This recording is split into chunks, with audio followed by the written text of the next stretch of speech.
What are we gonna do tonight, OCG?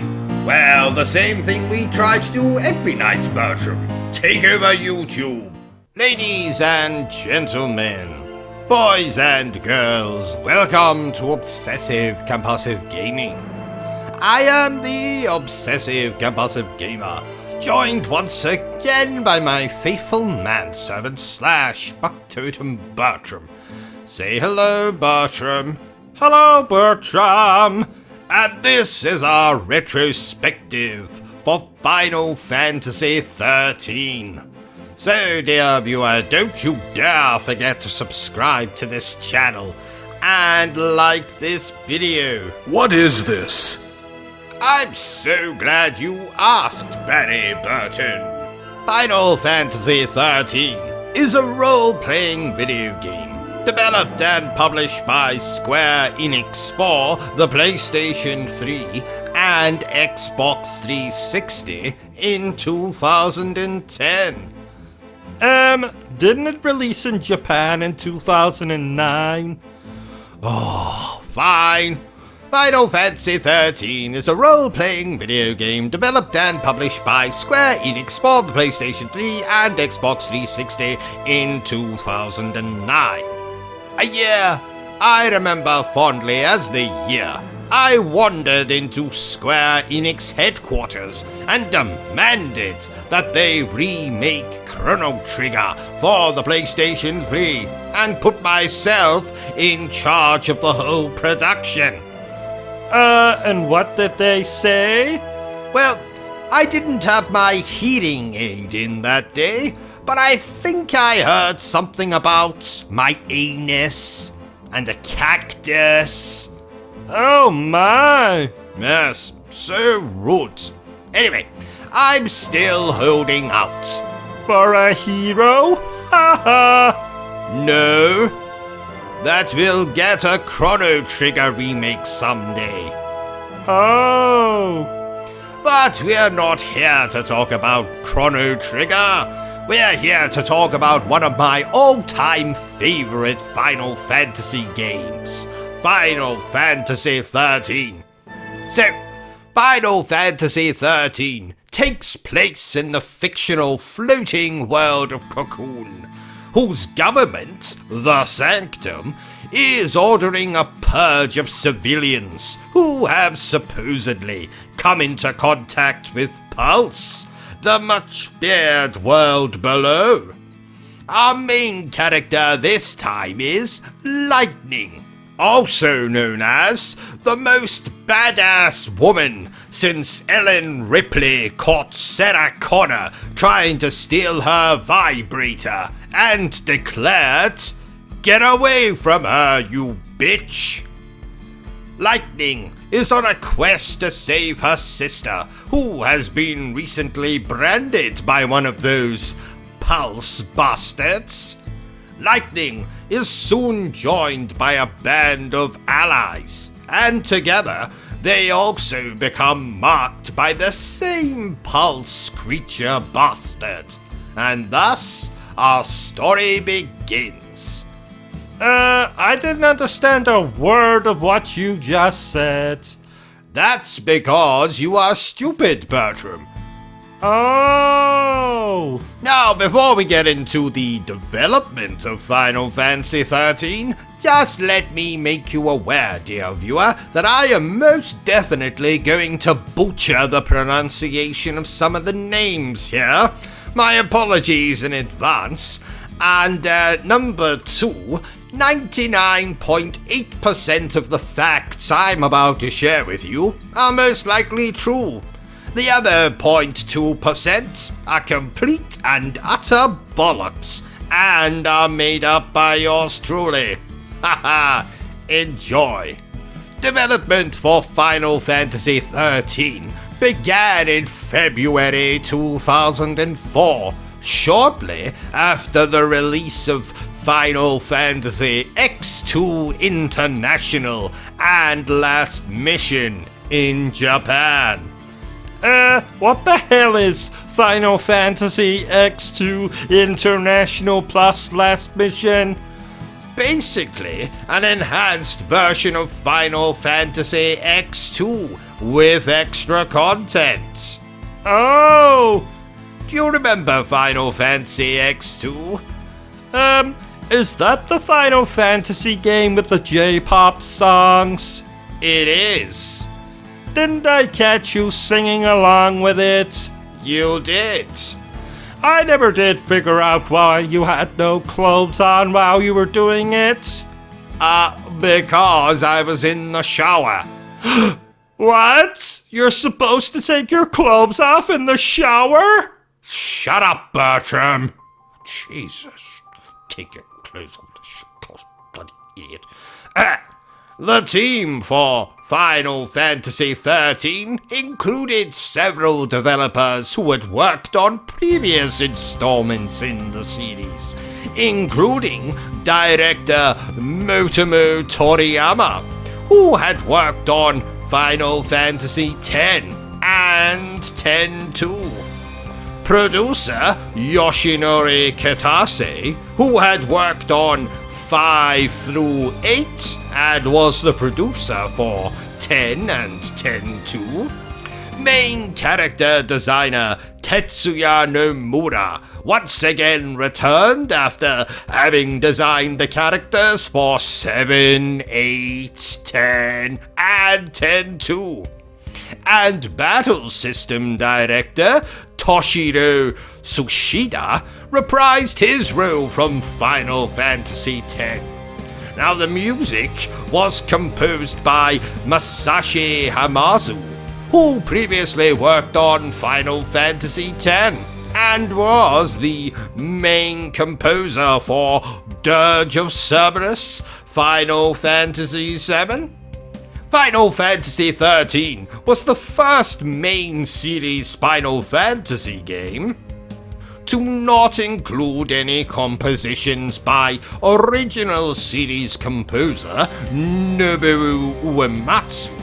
Although Uematsu was originally announced to compose the main theme of the game, this role was taken over by Hamazu after Uematsu signed on to compose the soundtrack for Final Fantasy XIV.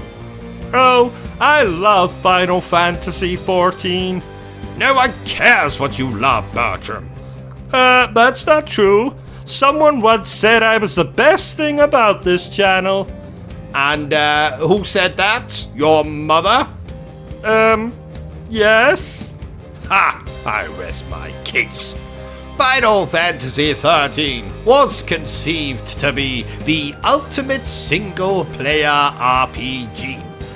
Being the first Final Fantasy game for the PlayStation 3, the development team's internal goal was for the game to have the same gameplay and craftsmanship impact that Final Fantasy VII and X had as the first games of the series on their respective consoles. And did it? I think so. Final Fantasy XIII for me was a fantastic evolution of the series, and I only wish more people agreed with my sentiments. Oh, no one ever agrees with you. Well, maybe except for crazy people. You are too kind, Bertram. I was insulting you. I know that! I was being sarcastic, you moron! Oh! Anyway, let's discuss the development of Final Fantasy XIII in detail. Early in development, it was referred to internally at Square Enix by the codename Colors World. Between 2004 and 2005, Motomo Toriyama and Kazushige Nojima conceived ideas for the plot. Nojima thought up the crystal mythology that became the basis for the Fabula Nova Crystallis series, including concepts such as the falcie and lassie. What the hell is the Fabula Nova Crystallis series? Well, in a nutshell, it is 7 Final Fantasy games that basically share the same mythology. So we have 13, its 2 sequels, Final Fantasy Type 0, Final Fantasy 15, and 2 mobile games. Understood? Understood. Please, continue. What the hell was I even talking about before? Oh, yes. Toriyama created a story based on this mythology. In March 2006, lead scenario writer Daisuke Watanabe joined the Final Fantasy XIII team. Toriyama gave him a rough outline of the first 8 chapters, which included several cornerstone scenes that needed to be kept, like when party members were separated or reunited or went to the toilet together holding hands. He told Watanabe what he wanted to express with the scenario and asked him to flesh out the story and to strengthen how the points in his outline connected. For example, Toriyama would write, "Lightning touches herself provocatively," or "Vanille swallows a chocolate bar without taking it out of the wrapper," or "Snow and Hope reconcile." Watanabe then had to decide how the scenes with this reconciliation would play out, then write the scenario that way.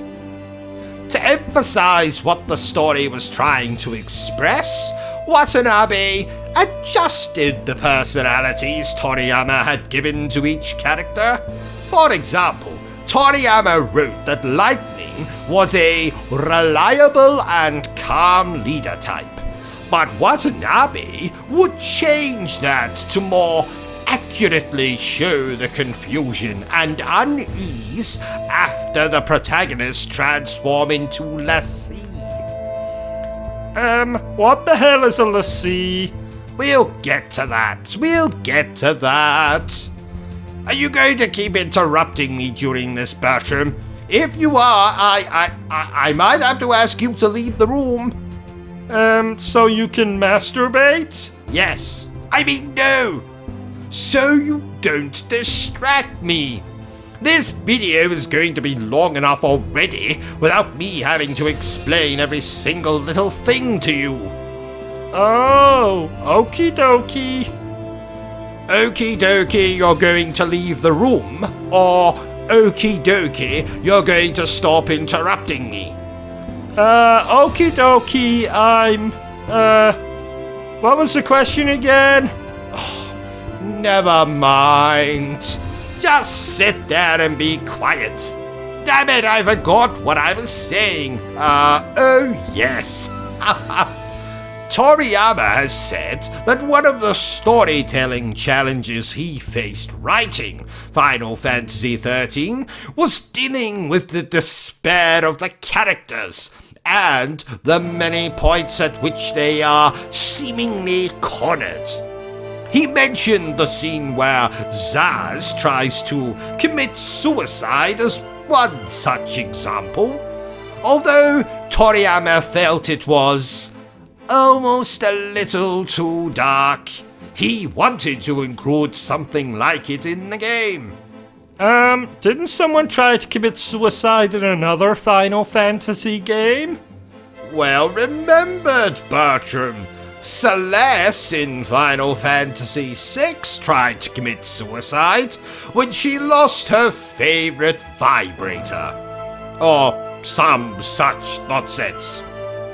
Now, to contrast the darker elements in Final Fantasy XIII's story, Toriyama added plenty of light-hearted elements like Sazh's chocobo chick. Oh, so cute. Thank you, Bertram. Haha. I meant the chocobo chick. Oh, I know that. Now, originally, Final Fantasy XIII was intended to be released on the PlayStation 2.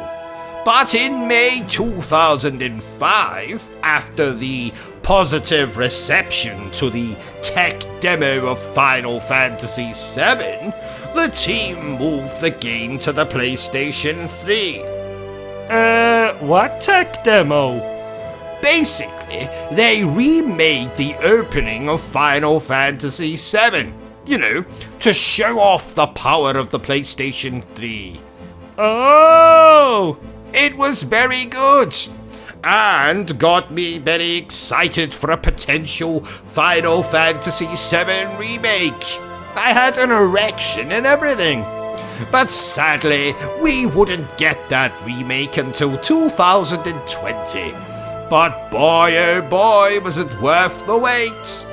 Love that bloody game. Anyway, back to Final Fantasy XIII. The game was developed using the new Crystal Tools engine, a 7th generation multi-platform game engine created by Square Enix for its next generation games.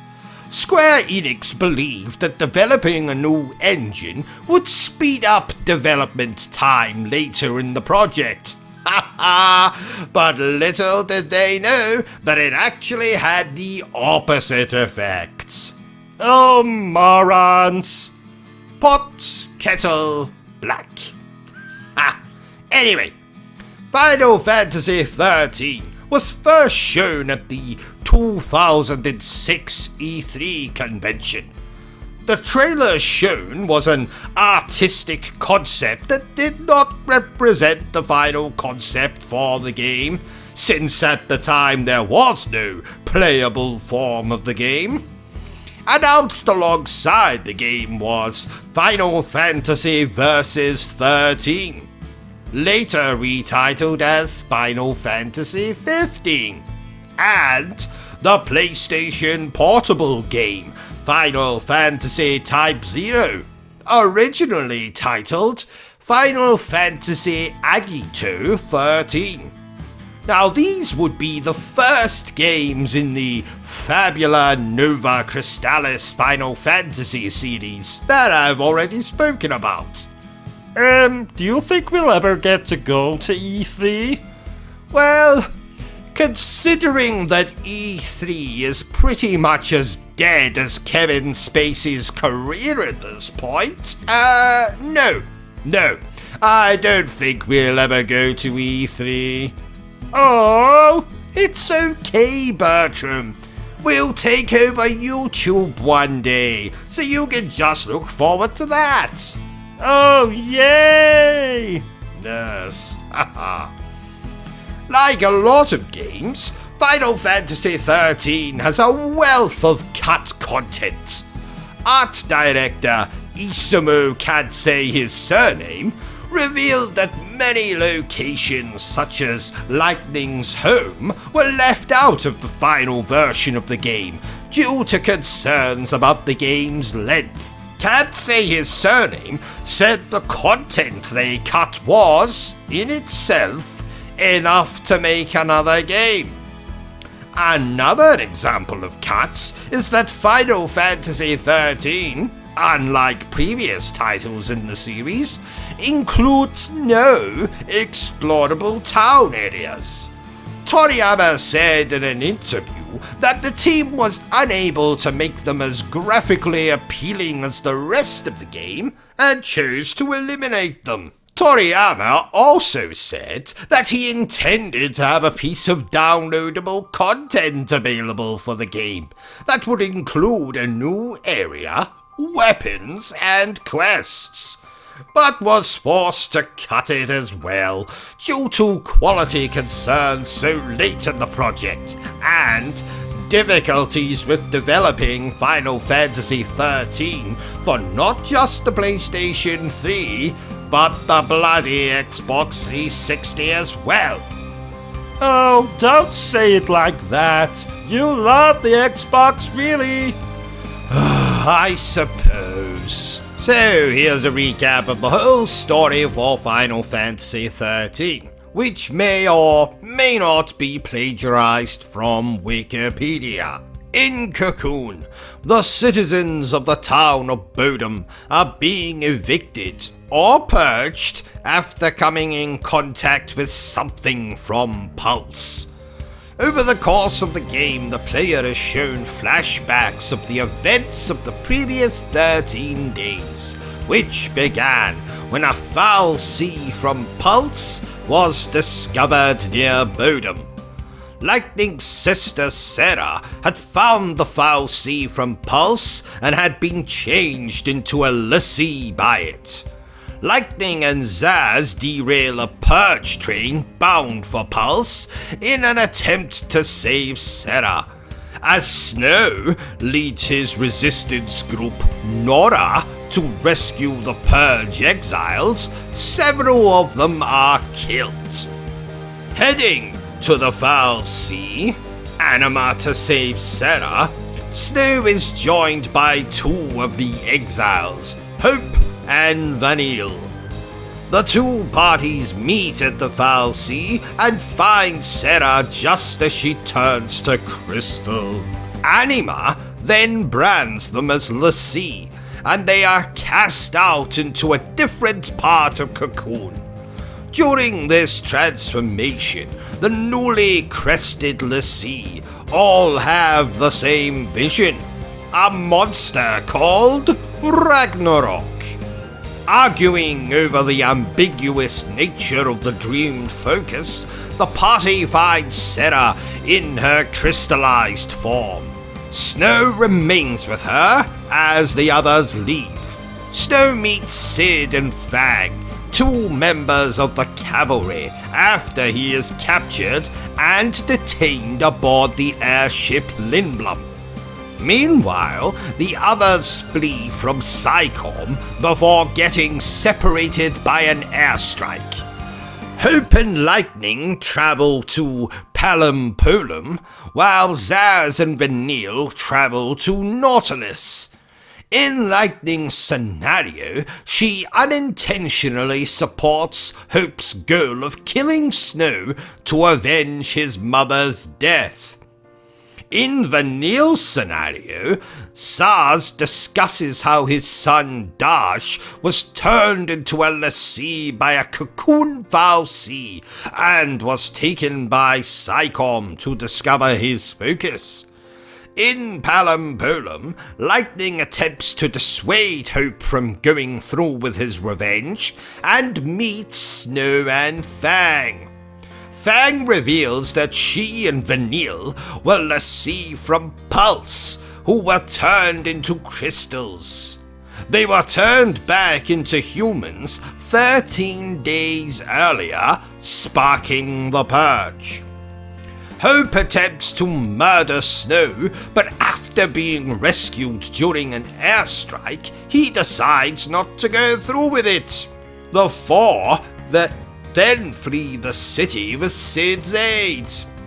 In Nautilus, Vanille reveals herself to Sazh as a lassie from Pulse, and indirectly is the reason that Dash was turned into a lassie. Sazh and Vanille are then captured and detained on board the airship Palamecia. On the Palamecia, the other members of the party reunite with Vanille and Sazh before they confront Galenf Daisley, the Sanctum's Primarch, who is the Cocoon falcie ruler, Barthandelus, in disguise.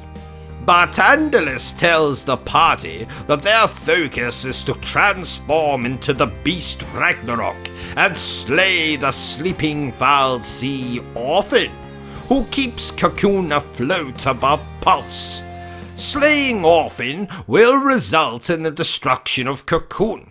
The party flees and learns from Sid that the falcie believe that Cocoon's destruction will summon the Maker, the creator of the worlds.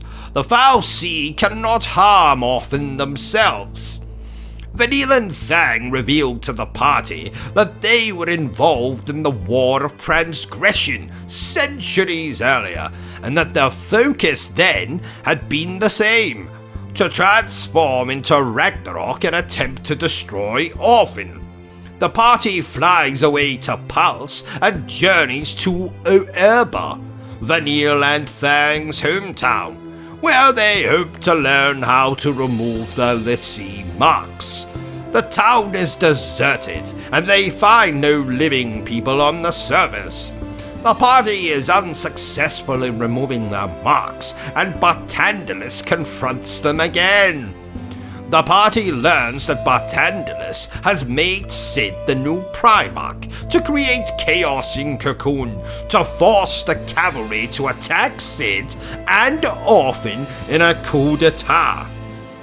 The party infiltrates Cocoon and heads towards Orphan, but soon discover that the cavalry have been turned into Sazh. The party defeats Bartandalus, but Orphan awakens and merges with Bartandalus, then compels Fang to finish her focus as Ragnarok, while the others are seemingly transformed into Sazh. The party reappears in human form, preventing Fang from transforming. The party then defeats Orphan and escapes Cocoon, which is now falling towards Pulse. As the rest of the party turns to Crystal for completing their focus, Vanille and Fang remain on Cocoon and transform into Ragnarok together to prevent a collision between Cocoon and Pulse. The rest of the party awaken from their crystallization on Pulse and find their Lycée brands gone. Lightning, Hope, Snow, and Sazh reunite with Senna and Dash. Here endeth the story. Final Fantasy XIII is set on the world of Gran Pulse. Grand Pulse? No, not Grand Pulse, Gran Pulse. Someone at Square Enix forgot the D. You'll be glad to hear he was fired and then drank himself to death in a Final Fantasy themed tea house in Tokyo. Is that true? Sure, why not? Central to Final Fantasy XIII's story is Cocoon, a massive artificial sphere that floats above Pulse's surface and is ruled by the Sanctum, a theocratic government. What does theocratic mean? I don't know. Evil? Bad? Who cares? The two worlds are controlled by falcie, mechanical beings with godlike power. The Cocoon falcie are responsible for keeping Cocoon floating, as well as providing light and water to the people that live inside. Each falcie handles a specific task. The falcie have the capability of marking the humans that live in Pulse and Cocoon as their servants. These servants, called Lycée, are branded with a symbol representing either Pulse or Cocoon and are given a focus, a task to complete. If the Lycée complete their task in time, they are transformed to crystal, and according to legend, gain eternal life. Otherwise, they become mindless monsters called Sazh. The Lycée are not explicitly told their focus, but are instead given visions that they must interpret. What's your focus, OCG? To get through this retrospective without throwing you out of the window. Again? Anyway, several hundred years before the events of Final Fantasy XIII, a battle known as the War of Transgression took place between Pulse and Cocoon. During the battle, Lycée from Pulse attacked and ripped a large hole in Cocoon. Eventually, the Lassie completed their focus and were turned to crystal. The hull was patched with material lifted from Pulse, and Cocoon's citizens have since lived in fear of another invasion. This spear is used by the Sanctum to remain in power. The Sanctum oversees two military branches, the Guardian Corps, responsible for keeping order on Cocoon, and the Public Security and Intelligence Command, also known as PSICOM, the special forces in charge of dealing with any threat related to Pulse. The falcie have given the humans advanced technology, including flying airships and mechanical creatures, and a form of magic also exists. This magic is normally only accessible to Lassie, falcie, and various monsters in Cocoon and Pulse, though distilled chemical forms can be used by normal humans through the use of mana drives. And before you ask, Bertram, no, I don't know what a mana drive is. Actually, I was just going to ask if I can go to the toilet. Oh, well, yes, of course. Just ignore the dead body in the bath. Okie dokie. Wait, what? Unlike previous games in the series, which were more inspired by Asian locations and culture, Final Fantasy XIII was intended by the art team to be reminiscent of the United States.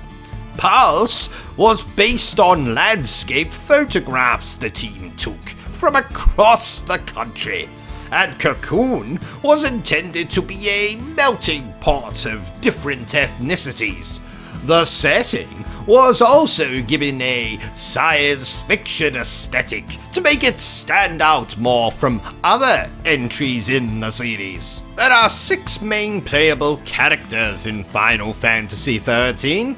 Our main protagonist this time is Lightning, a former soldier and sister of Sarah, who we'll talk about in a moment.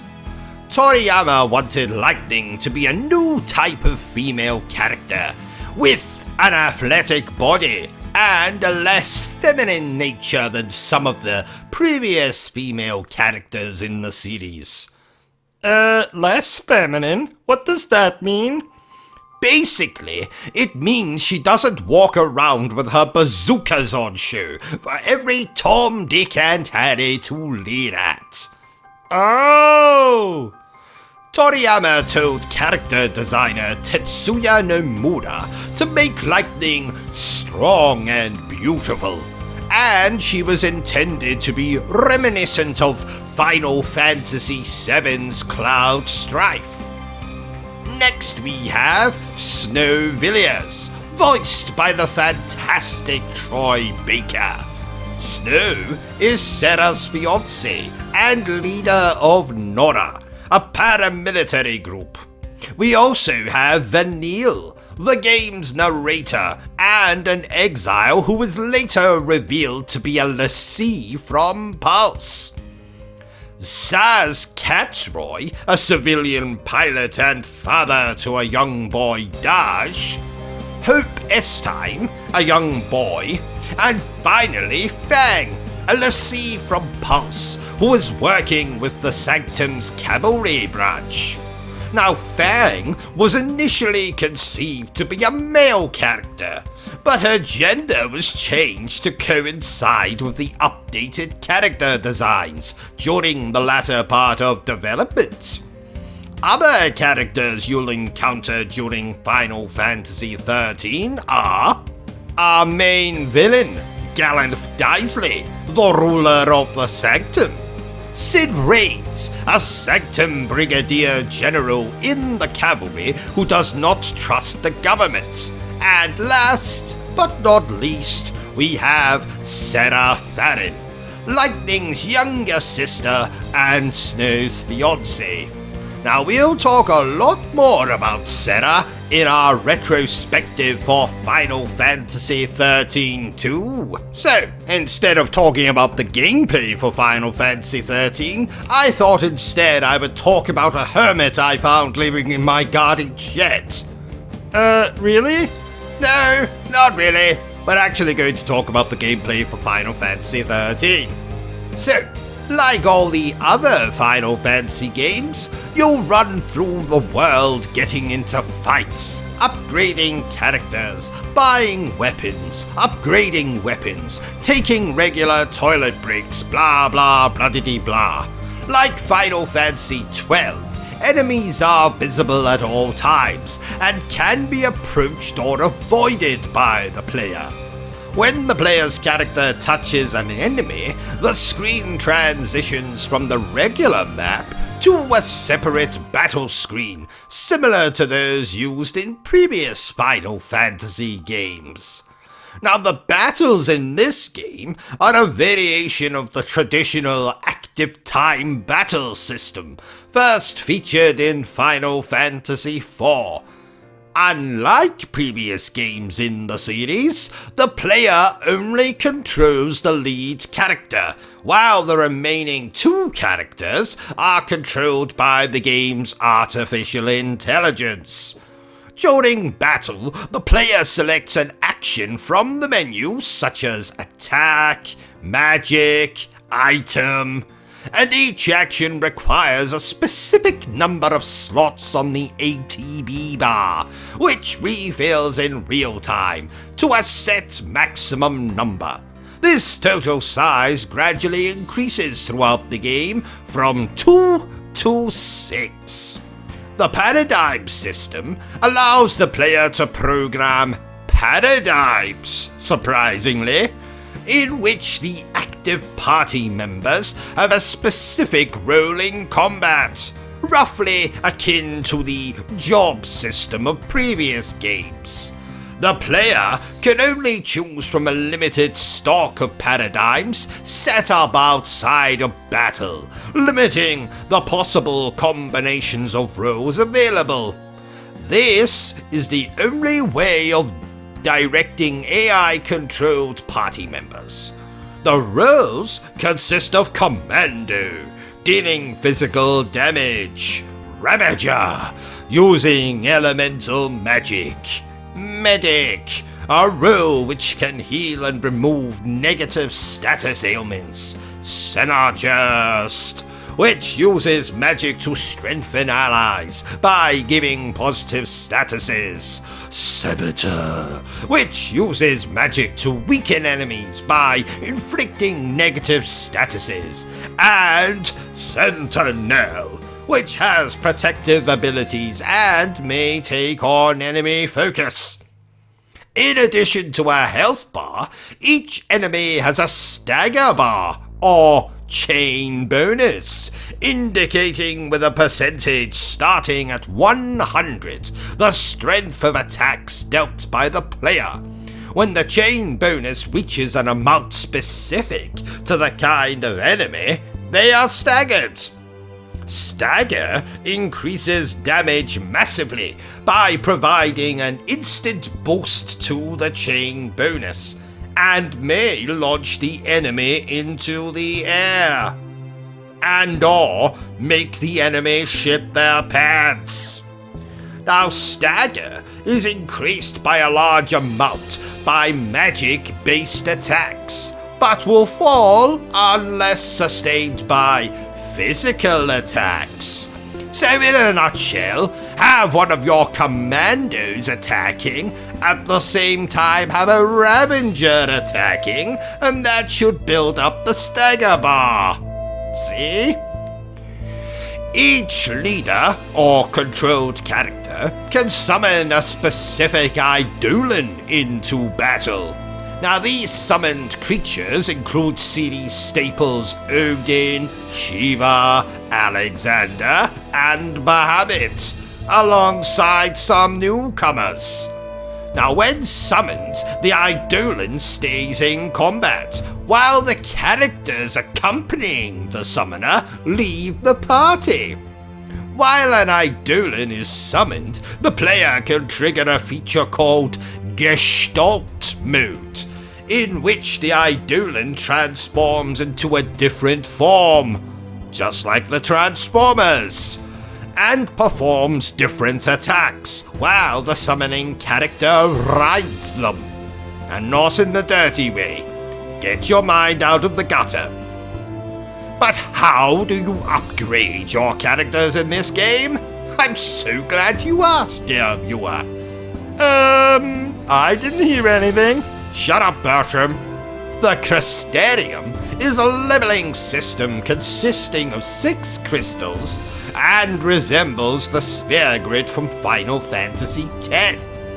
Each crystal in the Crystarium represents one of the 6 roles and is divided into 10 levels. Now each level contains various nodes that supply bonuses to health, strength, or magic, or provide new abilities and accessory slots. These nodes are connected by a semi-linear path. The player may advance down the path by acquiring Crystarium points, which are awarded after defeating enemies. Basically, they're experience points. They're just not called experience points because you have to change the name of everything in every single new Final Fantasy game. So in one Final Fantasy game it's called experience points, now it's called Crystarium points, or something's called a summon, but it's actually called an Eidolon in this. You understand. Now the full Crystarium is not available to the player at the beginning of the game. At specific points in the game's plot, usually after boss fights, the player gains access to new crystals or levels. Understood? No. I wasn't asking you. I was asking that chap standing outside our window. Oh! Understood? Yeah? Who the hell is that? I don't know, Bertram. I think he's a peeping Tom. Oh! Final Fantasy XIII released to mostly positive reviews in 2010. 2009 in Japan. 2009 in Japan. It would be followed by 2 sequels. One in 2011 and another in 2013. Final Fantasy XIII is one of my favorite games in the series, so if you haven't already, then I implore you to buy, download, steal, or sell your grandmother to get your hands on Final Fantasy XIII and play it, goddammit. So there you have it, ladies and gentlemen, our retrospective for Final Fantasy XIII. If you enjoyed this little video of ours, don't forget to give me a thumbs up. If you haven't enjoyed it, well then, feel free to give me a thumbs down. Please don't forget that there's a full review and a full playthrough with commentary by yours truly for this game on the channel, so go and watch them. But remember the single most important thing I always tell you, dear viewer, and that is to always stay obsessed with gaming. Say goodbye, Bertram. Goodbye, Bertram. Are you still here? Oh, you must have really enjoyed this video then. In that case, you had better subscribe to the channel and check out our other content. Otherwise, you're a booby pants, and no one wants to be a booby pants.